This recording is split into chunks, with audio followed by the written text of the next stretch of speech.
What's up? It's Eli Knight, and I'm doing this video with the Knight Jiu-Jitsu channel, of course, but I'm doing it in association with the Budo brothers, and we're going through some Jiu-Jitsu basics. So I'm going through some self-defense, and this one's going to be some self-defense against different kind of rear grabs that might be common that you might experience.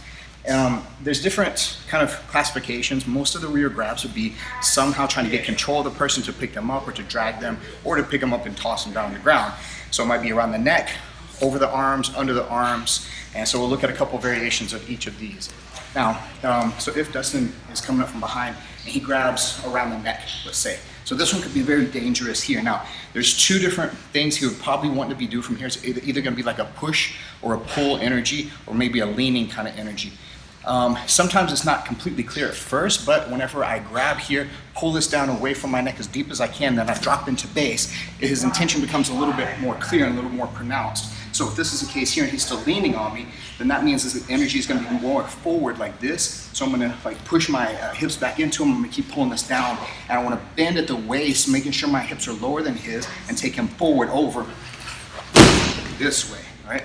So as long as I establish my base pretty well and I have good control of his arm and I drop my hips lower and he's leaning over me, then that's not really that hard of a move to do to somebody even much heavier. Now, the other energy that he could be giving me whenever that happens here is that I pull down and he's actually pulling to drag me back like this here. So if this is the case here, whenever I drop into base, my hips are lower, I pull down nice and tight, and my outside leg is actually going to step back where I feel my heel is up off the ground, my calf is touching his calf, and I'm going to turn, face 180 degrees this way. Not by twisting, but more like by hopping off of this leg here, this way. And then also still make this kind of outside reaping kind of throw or outside kind of posted throw. If he moves down the chain and he's grabbing over my arms here, this way, so I'm standing here, he goes around the arms. This could be bad here because my arms are bound to me.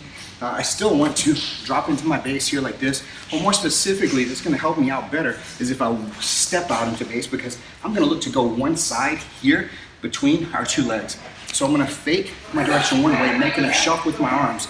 And then as he kind of tries to correct, I'm going to step here behind him this way. Now, if I get my hips in good location and he's he's not too terribly much bigger, then I can lift here to make a throw over the shoulder this direction. But with one that if he's significantly bigger than me, that might be a little bit better here, this way. Once I step out, I do the same kind of setup, and whenever I step here, I don't plant this foot, I get his two legs, and I let this leg slide out here, so we land in this kind of cross-side position. From here, if he still has a hold of me, if he's still grabbing pretty hard, I want to square my hips up to him here, making his grip a lot more difficult for him to hold on to until he has to finally let go. He can't attack me as long as he's still just trying to hold on at an awkward position on the bottom. What if he's grabbing underneath the arms, which is actually easier for him to pick me up that way? So maybe he's trying to grab me here and pick me up, either to throw me down or to carry me somewhere. So if this is the case here, then whenever he goes to try to pick up, I want to hook my outside leg here, this way to stop his pickup. I want to try to keep his arms down, not too high up on me like this.